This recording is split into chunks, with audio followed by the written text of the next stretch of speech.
Hey folks, I'm Chris and I'm your Commander Mechanic. Just a quick reminder before we get started to subscribe to the channel. If you aren't subscribed, we release 2 videos every week at least, and we've got November coming up in a month, where you'll get a video from me every day.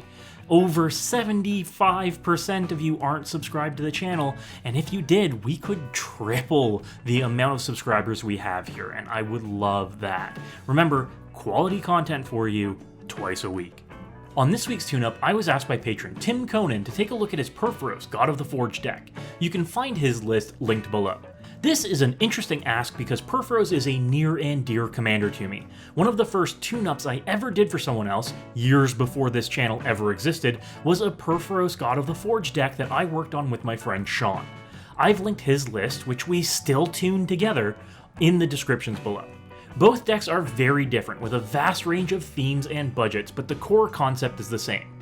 Let's take a look at our heavenly commander. Purphoros God of the Forge is one of the original God commanders, making him very unique. For 4 mana, he's a 6/5 sometimes. He's naturally indestructible and is only a creature if your devotion to red, meaning the number of red pips in mana values of permanents you control, is greater than 5. Whether Purphoros is a creature or not, he has 2 abilities. The first is a static ability that deals 2 damage to each opponent whenever a creature enters the battlefield under your control. And the second is an activated ability that pumps all of your creature's power by 1. Purphoros wants us to go wide and whittle down life totals before swinging out in an alpha strike and buffing our creature's power, so naturally both decks will take advantage of this. Let's take a look at what each list wants to do and why they take this approach. First, let's look at Tim's list. This one has a very clear Goblin tribal theme with a lot of synergies to ensure, even without Purphoros, the deck is going to work, almost like a Krenko mob boss deck would. Get the Goblin train rolling with some tokens, then ratchet up the value. We can start making those tokens with spells like Hordling Outburst, Krenko's Command, and Dragon Fodder, all netting us 2 or 3 Goblin bodies at a minimum and dealing 4 to 6 damage to each opponent with our commanders out. That's efficient. From there, we can ramp up value with various Goblin Lords like Goblin Warchief, Goblin Trashmaster, or Goblin King, ensuring that even a 1/1 Goblin entering the battlefield represents 4, 5, or 6 damage over the course of a game. With the way Tim's laid out his deck, I would be happy switching Purphoros into the 99 in favor of any Goblin-themed legend like Muxus Goblin Grandee or Krenko himself. The deck can function either way, making the original build versatile without needing the commander. Those kind of decks are resilient and can usually do the thing because the overlap in synergies is pretty tight. Taking advantage of looking to do combat damage on top of Purphoros' damage causes a fast clock, especially when introducing elements like Shared Animosity to the deck. With a few goblins and Shared Animosity, the game is sure to be over fast. Just be careful of board wipes. Now, before we look at the other deck, let's take a look at what overlaps between them. What are the common pieces that both decks have to make them hum faster? Well, both decks are running Red's excellent fast mana rituals. Jessica's Will, Dockside Extortionist, and even Ruby Medallion are mainstays in both decks to help power out a fast Purphoros or to fuel a big X spell and close out the game. Norin the Wary has a spot in each deck too, as this little blinky guy represents 2 damage to each opponent on each turn in most games, provided you do have your commander out. And when you don't have Purphoros out, both decks also run Redundancy and Impact Tremors. This common enchantment can deal half as much damage as Purphoros when a creature enters the battlefield, but provides a lot of reach for grindier games, especially if Purphoros isn't an option for whatever reason. Naturally, with Enter the Battlefield triggers, we want to include Panharmonicon in the list. This is a damage doubler with our commander out, and gets us fringe benefits like additional Goblin tokens when some creatures enter the battlefield. And acting as another multiplier to all that damage, Torbrand, Thane of Redfell is an include in both lists. This effect doubles the damage Purphoros does on entering the battlefield, ensuring that even a 1/1 Goblin deals 3 combat damage too.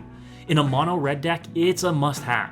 But that's where most of the comparisons end between the 2 lists. Where Tim takes a very creature-based approach to the deck and wants to pump his goblins to attack, Shawn's deck takes a more spell-based approach without the tribal leanings in an effort to get the most bodies per mana as possible. Shawn's build is very Purphoros dependent. We'll look at how this deck powers out an early Purphoros in our upgrade section, but the math comes down to this. Our most efficient spells net us 1 body per mana at least. This maximizes Purphoros triggers and deals damage to each opponent.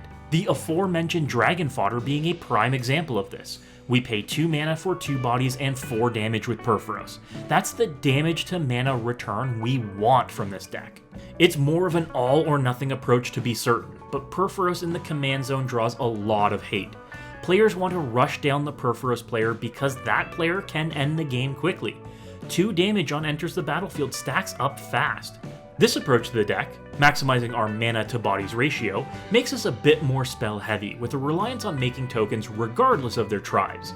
Shawn's deck makes goblins, sure, but also makes elementals, hellions, and even Eldrazi spawn. Each token represents 2 damage to each opponent, so we get bursty fast. The reason for this is because we, ideally, don't want Purphoros to be a creature with this deck. Being a creature means Purphoros is that much more vulnerable to removal like Swords to Plowshares or Toxic Deluge, and when he's a cornerstone of our strategy, we want him to survive.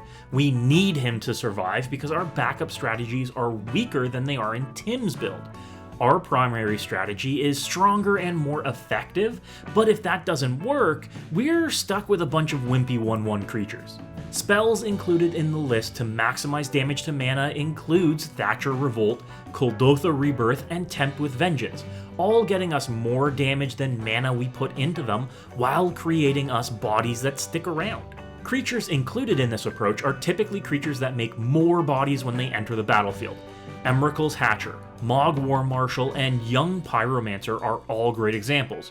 Creatures that get us multiple bodies and multiple enters the battlefield triggers per spell cast. Shawn's list also includes a few creatures that turn every mana we have into a point of damage. What do I mean by this?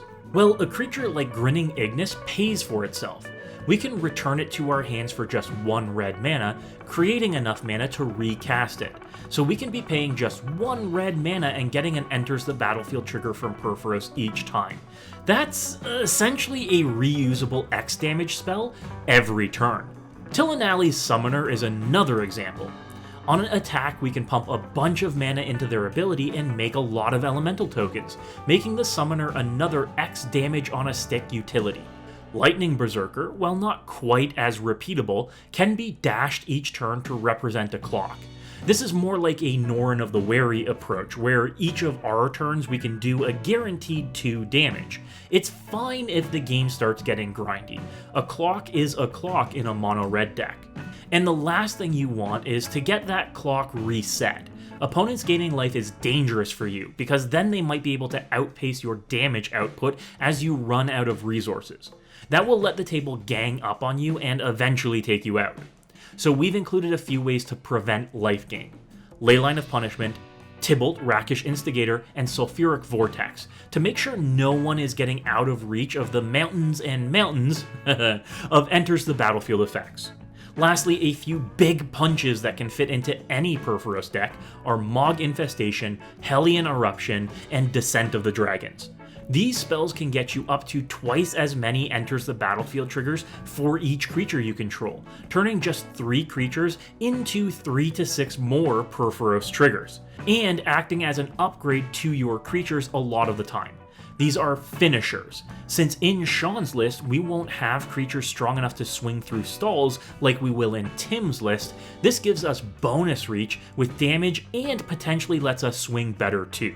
Now, the biggest difference between these two lists is their mana base. Tim makes a very conservative approach, where Shawn has included fast, expensive mana bases to power out an early commander. The sooner Purphoros hits the battlefield, the sooner we can start dealing damage to each opponent. A big failing of the deck is being set behind by counter spells or removal, so the earlier you can stick a Purphoros, the better. Tim compensates by having a better backup strategy, where Shawn is all in on the big perf train. Fast mana pieces like Mana Crypt, Mana Vault, and Jeweled Lotus make up important parts of this faster commander strategy. A turn 2 Purphoros is nigh unbeatable unless your opponents are packing Enchantment Exile removal. Remember that, in most games with this strategy, Purphoros is not going to be a creature, so creature removal does nothing. And lands like Ancient Tomb help here too. Whether it's getting an early mana rock or an early commander, these pieces significantly increase the price of the deck alongside the effectiveness of the strategy. You don't really care about losing 2 life per tap, since your clock is going to be reducing opponents' life totals a lot faster. And lastly, a little fun inclusion in one of our lists is Final Fortune. This all-or-nothing extra turn spell can provide some of that extra damage you need with this strategy. Just one more turn to cast one more spell is often enough. Trust me, I've been on the pointy end of this deck before, and Final Fortune is final for everyone more often than not. Take a look at both lists and let me know what you think. Does Big Perf still have what it takes to swing in today's environment? Do you dread sitting down across from this red god in a game? And what are your favorite includes in a list like this? Thanks for watching, folks, and as always, good luck and have fun. As always, a huge thanks to our patrons. We could not do this without you. A special shout out to our Lodestone Golems: Ben Frayne, Sterling Langford, Will Briggs, Ben Davis, David Norrie, Corey Whitaker, Snipes, Cameron Scott, and John McManus. And our Metalwork Colossi: Charles Owen, Matthew Chandler, Pulsating Kiwi, Wyatt M, Timothy Conan, Matt Oakes, Stephen Dunn, Jeremiah Lewis, Wellsford Ranger, and Joshua Jackson. Thank you, everyone. You are all awesome.